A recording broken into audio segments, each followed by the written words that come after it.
When we read these things, we have to ask ourselves, have we really looked into this and started questioning these prominent people who are in these files? We have to look at ourselves and say, we are the United States of America. We believe in justice. We need to really work together, united, not just the victims, all Americans, and we need to ask for transparency here. That's Jeffrey Epstein victim Marina Lacerda questioning why powerful people really who are named in the Epstein files are being protected.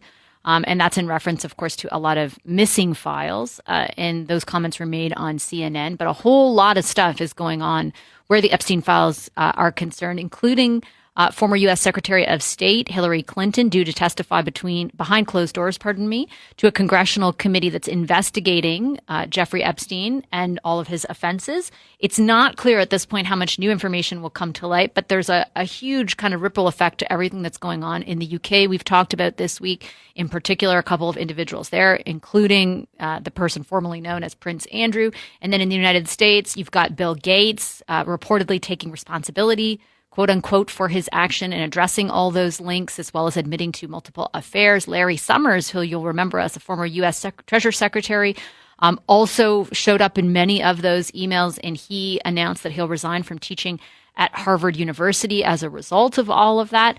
Joining me now to talk more about what all of this means and really how things are unfolding is Mary Fitilchyan, an attorney who represents several Epstein victims, an attorney at the Bloom firm. Hi, Mary. Good to have you on the program. Thank you very much for making the time. Hi, Vassy. Thank you so much for having me. Happy to be here. Oh, thank you. I wanted to start off just from the perspective of the victims. As I watch all of this kind of unfold for weeks upon weeks upon weeks, given your role, what kind of impact is, part of this being withheld or stuff being covered up or not all of it being put forth? What kind of impact is it having on the victims you represent? I think it's making the victims feel very, very disappointed, dejected, and tossed aside.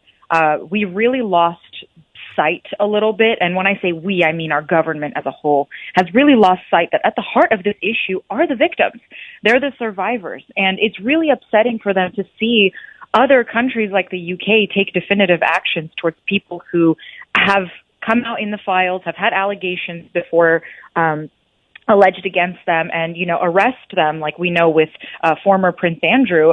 And then yet the people who are in the files here, there's no real investigations. There's no real accountability. Those people are taking it upon themselves to do superficial gestures like resigning from their teaching positions at Harvard. But that's not really justice or accountability for what the victims have gone through. So I think they're feeling dejected and tossed aside, and like the files have become a political playground for people who are high profile rather than a true search for justice and accountability. Why do you think politics in the case of the U.S. has subsumed accountability?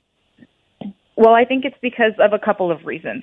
First, I think that we're a country that loves to deflect things away from victims. We love to poke into victims' credibility. We love to speculate as to why victims have done things. Perhaps maybe they put themselves in a position where they deserved, quote unquote, to be abused. And I think that kind of culture that we're in a little bit really takes away the shift from things like these allegations coming out from actually being at the heart of the victims to then shifting into something like, well, let's talk about the politics here at play. And I think that a lot of the high-profile people that are also in the files have some sort of incentive to either protect each other or the establishments that may be that protect them. So it becomes kind of, how can I use this issue to get people to agree with me in whatever way I want them to, rather than how can I use this issue for justice for the people who have suffered the most. And what does it say to you that there are so many high-profile people represented in the files that are publicly accessible right now?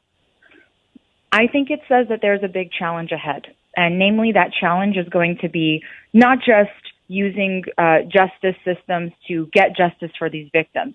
It's really piercing the veil of the connection that all of these high-profile people have with each other. Because at the end of the day, no matter what the voice of the American people is, it's really up to them to hold each other accountable. And I think that the clearest example of that is when Congress people reviewed the files, and it was only 2 congressmen out of over 400 that read names that questioned even why certain names were redacted in the files, and that read those names aloud. So it really is up to the systems that be to hold these people accountable. And I think the high profile nature of a lot of these people really just lends to the fact that there is an inclination for these systems to protect them. And until we shed some of that, the voices of the people are loud, and we are definitely wanting that, and the survivors want that, then there's really no true justice. As someone who represents victims, what kind of impact do you think this has moving forward on their willingness to come forward? Like, I can only imagine that this would have an incredibly chilling impact. Of course, yes. I think that this definitely has a chilling impact. There could potentially be even more survivors of Epstein that we just don't know about. Coming forward as a survivor, especially against somebody who's extremely high profile, is one of the bravest things anyone can do. And B, just really opens the door to extreme scrutiny into that person's life. We've seen that with so many examples of, namely women accusing high-profile men of sexual abuse and assault. And I think that it's a little bit similar here. Victims see that by coming forward, they invite this scrutiny into their life. Their family finds out, their friends find out. Some victims have children, and they don't want to share this abuse with their children because of, many different reasons. So I think that if the tone was different, if the tone was, we're going to seek justice, we're going to arrest people who have credible reports of criminal activity, and there's credible evidence of criminal activity, then maybe it would help victims come forward in the future. But I think the way that this situation has been handled has definitely had a chilling effect, not just on potential survivors of Epstein who have not come forward, but even the survivors who have come forward. I know that they're definitely exhausted of the conversation, and some of them, in their search for justice, they kind of just want to close this chapter and rebuild their lives.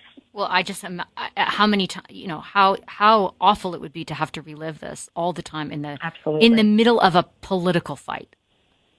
Absolutely. And, you turn the TV on and it's just the face of your abuser. There's like his picture, Ghislaine's picture. So it's really re-traumatizing to have to listen to this in just the public sphere all of the time. Do you think that there's any possibility of recourse moving forward? Like, might anything change? And I ask only because if it's ultimately politics that's acting as the determinant here, there does seem to be considerable pushback from certain corners of, for example, Trump supporters or things of that nature. Like, do you think that there is any possibility that the right level of accountability is applied here, or are we too far gone?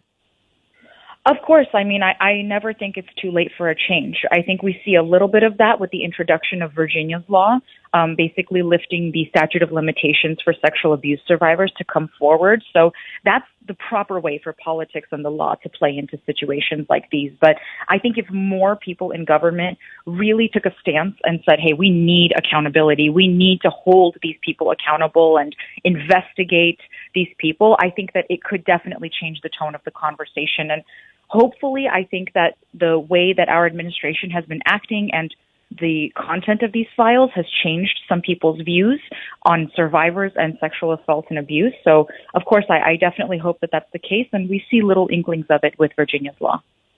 Okay, I'll leave it there. Thank you, Mary. I really appreciate the conversation today. Okay. Thanks a lot. Of course. Thank you so much. Thank you. That's Mary Fitilchyan, an attorney who represents several Epstein victims and she is working, I should say, at the Bloom firm.